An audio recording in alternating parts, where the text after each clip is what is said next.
Ranger Bill, warrior of the woodland, struggling against extreme odds, traveling dangerous trails, fighting the many enemies of nature. This is the job of the guardian of the forest, Ranger Bill. Pouring rain, freezing cold, blistering heat, snow, floods, bears, rattlesnakes, mountain lions. Yes, all this in exchange for the satisfaction and pride of a job well done.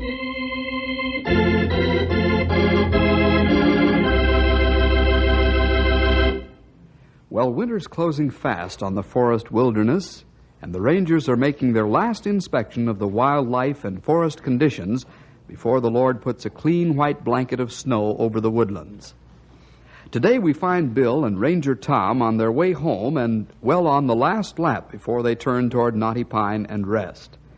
And before you know it, they'll be into the story, The Hermit.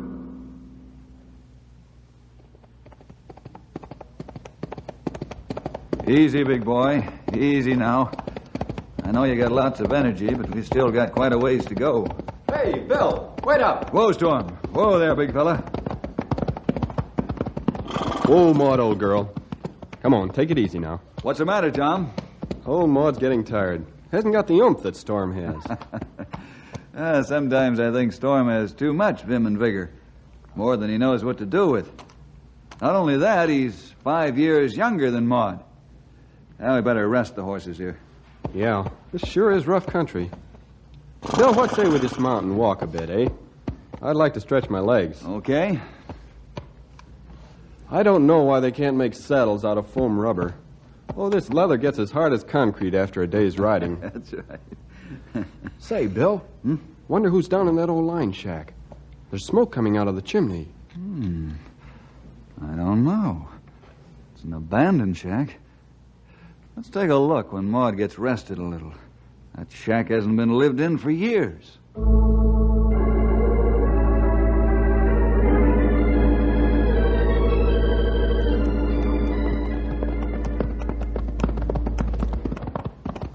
Well, guess whoever's in there doesn't want much company. He must have heard us. Strange he didn't come to the door.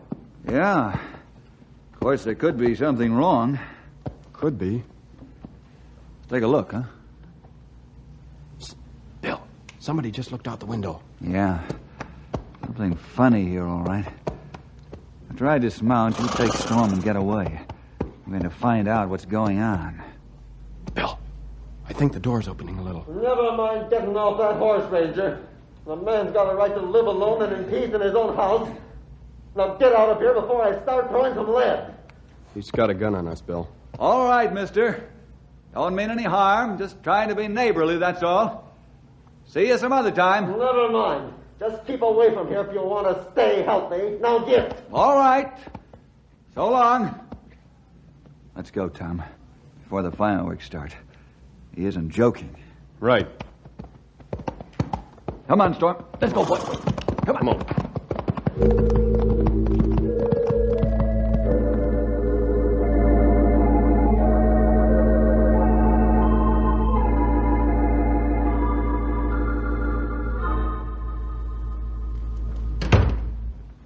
Well, Ralph, this is a pleasant surprise to find you here. Yeah. Hi. Oh, hello, Ralph. Hello, gentlemen. Just thought I'd drop by and see how you were before winter sets in. Nothing important, just taking a look around, that's all. Anything out of order, sir? Not a thing, Bill. Everything looks in fine shape, in accord with the best traditions of the Forest Service. Thank you, sir. We certainly want to keep them that way. Yeah. If we meet a couple more characters like the one we met this morning, I'm afraid our tradition will be shot full of holes. And us rangers, too. What are you talking about, Tom? Oh, yeah, what goes here? What Tom means is we were threatened with the business end of a 30-30 when we got too close to an old line shack up Shady River way. Well, he wasn't just making chin music. Believe me, he'd have put daylight through us if we'd ever tried to get off our horses. I believe you're right. That old prospector sure wanted to be left alone. What prospector, Bill? Who drew a bead on you two? Come on, I'm curious. You two talk like dogs chasing tail. Go round and round and get nowhere. Well, the truth is, we stumbled onto some ornery old fellow living in an abandoned line shack. haven't the least idea who he is or where he came from. I do. Huh? Ralph. Well- Why, who is it, Ralph? Come and tell us. Well, Colonel Anders told me his story, and it's one of the most interesting ones I've heard. Yeah? What's his name? Name is Dr. William T. Warburton. Doctor. Dr. Why, Warburton. who's that? A doctor? That ornery old fella, a doctor? You mean a real M.D.? Not only an M.D., but with a whole string of other degrees as well. Well, what's Well, your no? right. How about that? Oh, but he doesn't talk like an educated man. His right. speech was rough. Boy, I'll say it was. Yes, that's part of the mask. Doesn't want to be discovered. Well, this is very interesting, Ralph. You mind telling us his story? Yeah, I think it'd be a sad one. Maybe much trouble to make men come to wilderness to hide. You've made a shrewd observation, Grey Wolf. The story goes back about 2 years ago into the operating room of a large hospital in the East. Dr. Warburton was about to perform a critical brain operation, which was not unusual, except that the patient was a very dear friend of the doctor's. In fact, the best friend he'd ever had. The patient's completely under, Doctor. Very well, nurse. Pulse. 73. Respiration. 17. Dermatome. Yes, sir. Cole, when are you going to learn how to put an instrument into the surgeon's hand? I want to feel the handle of that knife sting my palm from now on, understand? Yes, doctor. Good. Tissue. How's that, sir? Oh, you're a good intern, Cole. Hemostat. Retractor. Sponge.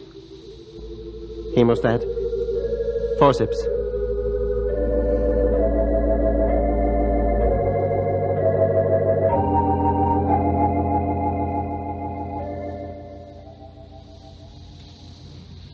Doctor, how much longer? 1 hour. You can have a relief nurse take over if you're tiring. Clear that field, Cole. Yes, sir. Very little blood. Prepare 30-day chromic sutures. Now, second phase. Yes, sir. Doctor, the patient's beginning to show the strain of long anesthesia. Cole, 10 cc's of adrenaline. Quickly. Right here, doctor.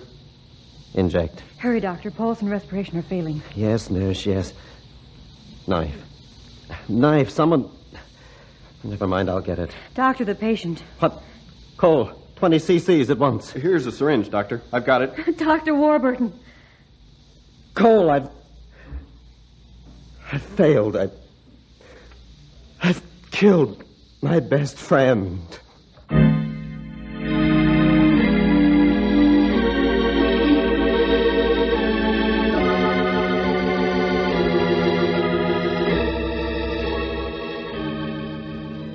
That was the beginning of the end of a wonderful career in surgery.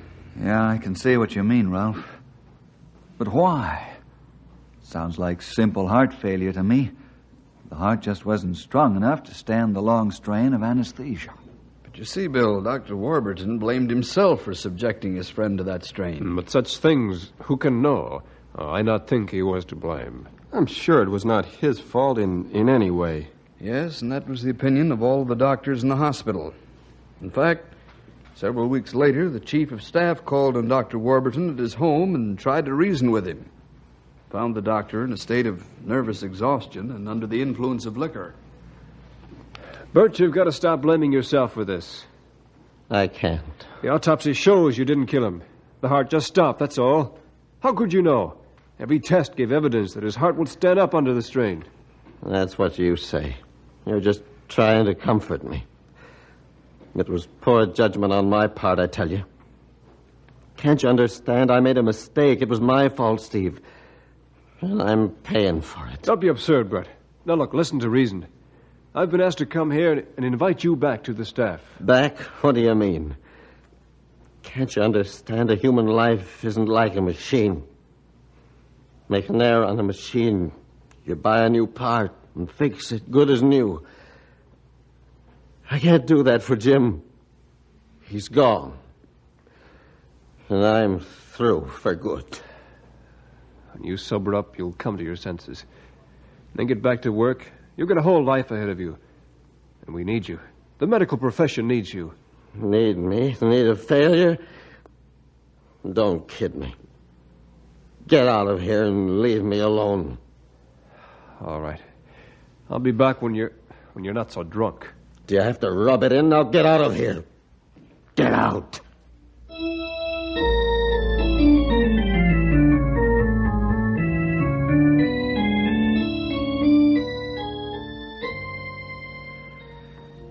It's too bad. It's obvious that he never did go back. No, he never returned to practice. Fled out here to the west, has been living like a hermit ever since. Roaming the country as a prospector most of the time. And I guess he's moved into the old line shack for the winter. Come spring, he'll move on, I guess. Oh, not too bad he takes this attitude. Everybody make mistake or two in lifetime. Even doctor. But think what good they do. That's right. And there's this. The higher up in life you get and the more responsibilities you take on, the more serious are your mistakes. Well, it's been nice talking with you fellas, but I've got to move along. Well, it's good to see you, Ralph. Wish you could drop by more often. I wish I could, too, but, well, I have enough to keep me busy down in my own district. You know, I'd like to go out and visit that old prospector one of these days, just to talk to him. Better be careful, Bill. He's become very proficient with the business end of his rifle. And he evidently doesn't want to be bothered by anybody.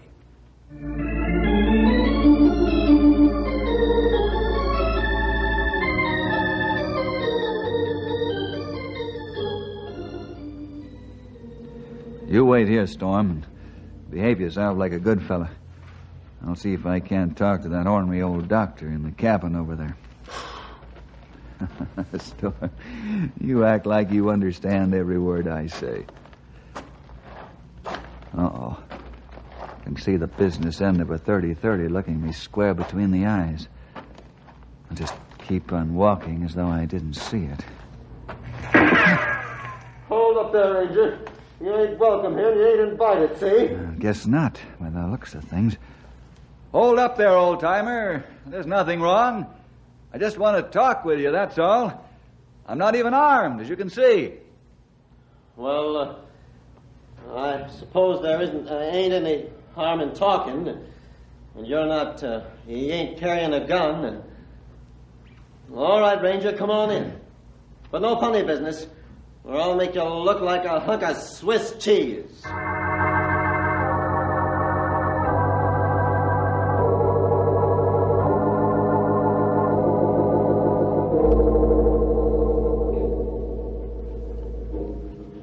No, you ain't such a bad young feller after all.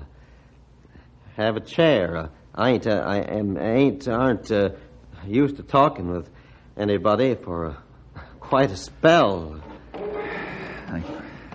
Ain't much for associating with people, you know. Yes, I gathered as much from the reception I got. Well, you know how it is. I don't like nobody prying into my business. Oh, I know what you mean, Doctor. As I was saying... Doctor? I'm sorry, I guess that kind of slipped out. And then you know who I am. And you know my secret. Now listen to me. You get out of this shack, do you hear? Get out. And never let me see you again. Doctor, just a minute, please. Believe me, Not a minute, not even a second. Get out of this cabin before I put a bullet through you. All right, that's the way you want it. I only want to help you. You'll help me by leaving me alone. You understand? Leave me alone.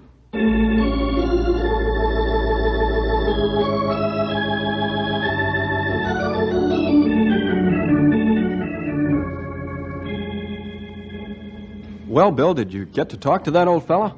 About 24 words, and most of that over the muzzle of a rifle. What a mistake it is to try to run from the realities of life. That one thing no one can run from, Bill. Oneself. It's too bad, Grey Wolf, especially in the case of Dr. Warburton. Because medical science needs him, and sick people need him even worse. Incidentally, Tom, he's not an old man, even though he looks like one. Hey, wait a minute. Listen. Hey, fellers! Stumpy, what's the matter? You got trouble. Trouble enough, you fellers. There's a mountain climber laying on a ledge way up on the side of Old Baldy. He's got a busted head. Oh, why don't they bring him down? You got to have experience and equipment to do this job. Must have thought he was a human mountain sheep or something. Somebody's got to get him off of there. Well, you come to the right place, Stumpy. We do it. How? Sounds like it's going to be tough. Tougher now. Let's not stand around and talk. Tom, you get a doctor from the hospital and bring him here. We'll leave instructions just where we're going. Stumpy, Grey Wolf, let's go. We're going to climb Old Baldy and get that man down if it's the last thing we ever do.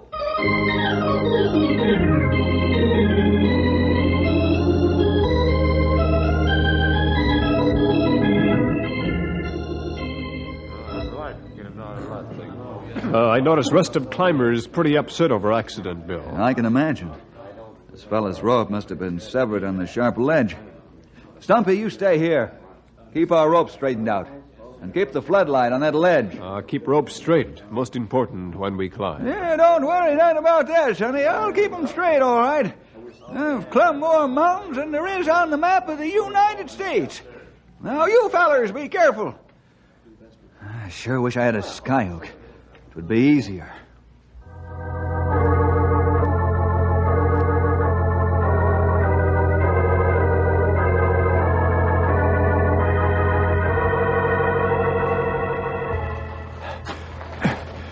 Well, here he is. He out cold as ice cube. Maybe you better hurry and lower him. About 200 feet down. I think you're pretty close to right, Grey Wolf. You take a look at our injured friend while I signal Stumpy to drop the small line. Rig the harness so we can lower him as soon as we get the heavy rope up here. Okay, Bill. Stumpy! Watch the line! Stumpy! Watch the line! Okay! Let her drop! I'm lowering the small rope, Grey Wolf. Soon Stumpy ties down the heavy rope and gets back up here. We can lower the injured fellow off this ledge. Not fine, Bill. I got harness on him. Tom should have Naughty Pine Doctor waiting for us when we get down.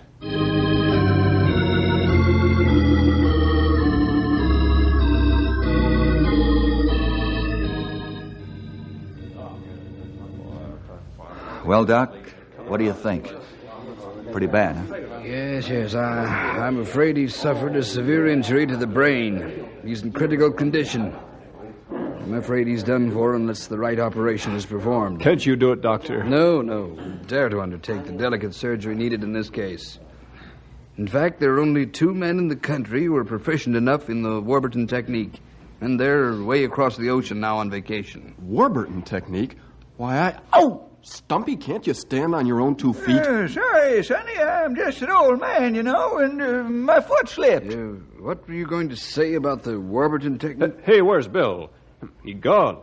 Just like that. Oh, say, that's right. Where did he go and why? He was standing here and... He'll be back, Doc. Don't worry. You better see what you can do for this poor feller here. Yes. I mean, he can certainly make the last minutes of his life a bit easier for him. I'm surprised that Bill's running out on us. I wonder... Don't worry. He'll be back.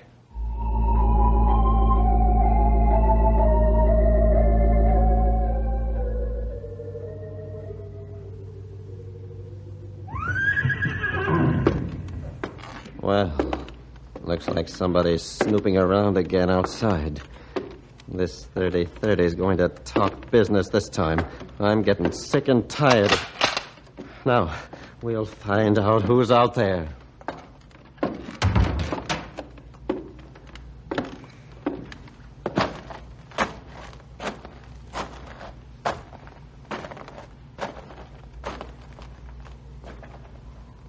Hold it right there, Doctor. And don't turn around if you want to stay alive. So, you're back again, Ranger. And you think you've got the drop on me. I'd just like to get one crack at you with this rifle. I'm not joking, Doctor. I said don't turn around. Drop that gun, now. All right. Since you seem to be in command right now. Step back 3 steps and turn around.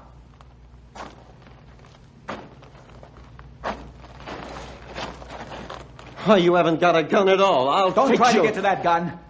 You'll never make it. Now inside. I want to talk to you, Dr. Warburton. There's not a minute to waste.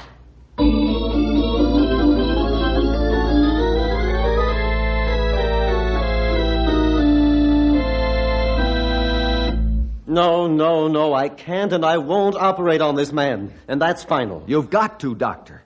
You have no choice. Don't I? Who's going to force me to do something I don't want to do? Listen, Doctor. You took an oath to serve human need whenever and wherever needed at all times of the day and night, didn't you? Yes, I did. But that's all in the past. I'm not a doctor anymore. Can't you get that through your thick head? I'm not bound. Doctor, there's only one thought that's going through my thick head, and that is that here you stand arguing with me while a man's life is ebbing away. Don't you care? In your hands and in your mind is the power to save this man's life, and you refuse to do it. Dr. William Warburton, with all that ability at your command, you're a murderer. And you'll stand charged as such before God and before your fellow man if you don't do what you can.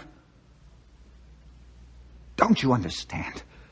The death of your friend was a tragic one, Doctor. I know, but it was only a mistake. Can't you see that? An error in judgment that any doctor in the world might have made.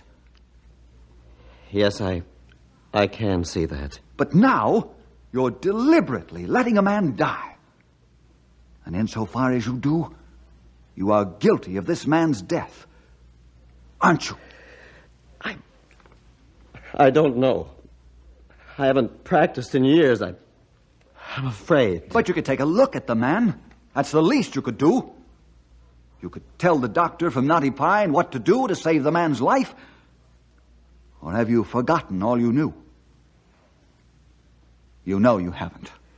No more than I could forget how to swim or write my name. All right. I'll go take a look at this man. But I won't. I can't touch a knife. All right. I'll accept that for now, Doctor. Come on. We'll ride double on Storm.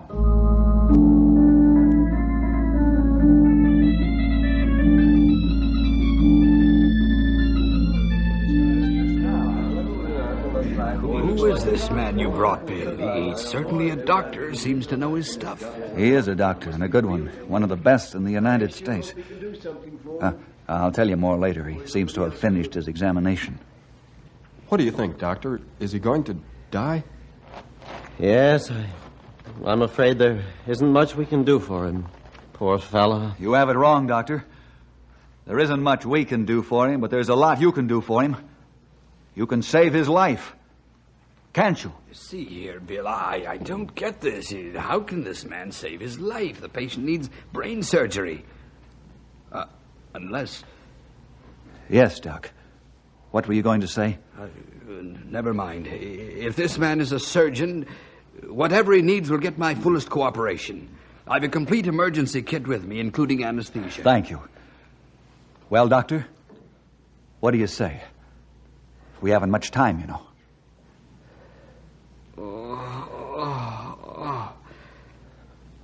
All right. Bill, get this man on the stretcher. Here, let me shift the body. Don't touch that head. Now, under with it. Now, back again. Easily. Good. Now, Doctor, you get the equipment set up for the brain surgery. It'll be a crude operation, but I think I know it'll work.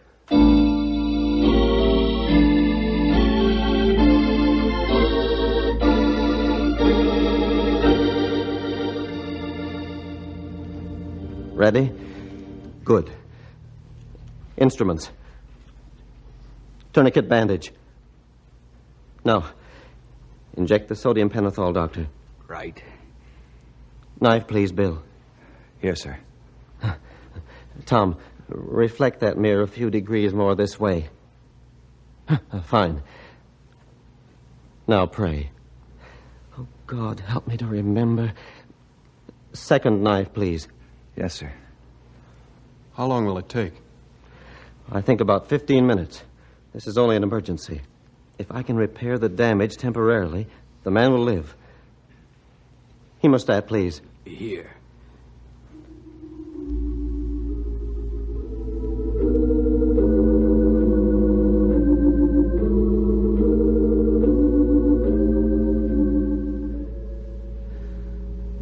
Now we just wait. We've brought him out of the anesthesia, and he should come out of the coma shortly. That is, if I haven't lost my skill. Let's trust God for full restoration of your powers, shall we, Doctor? Yes, Bill. Thank you. The hemorrhage in the brain has been stopped, excess blood removed, and the damaged area mended. Now there must be a reaction soon, or we've lost the battle.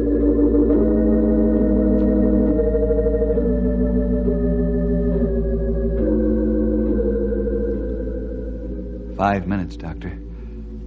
How will we know when he comes out of it? He'll open his eyes for a moment, then fall asleep.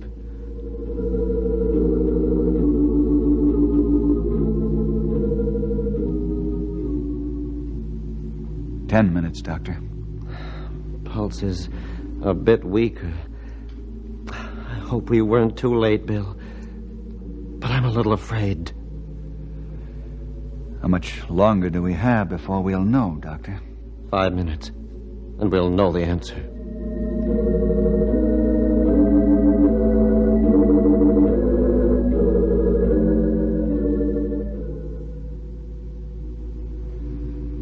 Five minutes are up. His pulse is dropping just a bit. I'm afraid. Doctor! His hands! He's moving them! Good. That's a hopeful sign. And his eyes are opening. He ain't seeing much, but they're open. Gentlemen, good news. Our patient will live.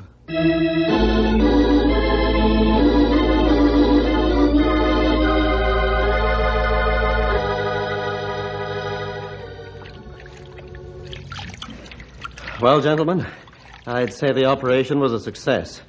His pulse and respiration are weak, but steady.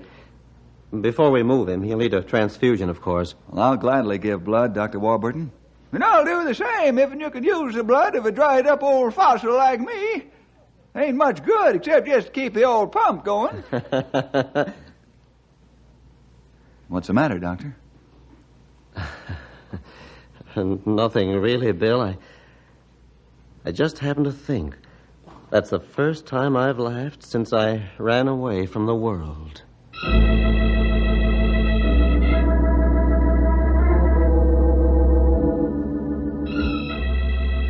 Bill, do you think Dr. Warburton is really going back to practice medicine? I wish I knew, Tom. Right now, he's over at Knotty Pine Hospital checking on his patient. Dr. Warburton! Gentlemen, I've come to say goodbye. You're going back? Bill, I'm taking a plane east within the hour and returning to my first love and very rightful place in life. Oh, Doctor, that's wonderful. I'm glad to hear it. Good to hear that. Thank you. And Bill, I want to thank you from the bottom of my heart for what you've done for me. You've made me understand that I can't run away from myself. And what's more important, that I can't run away from God.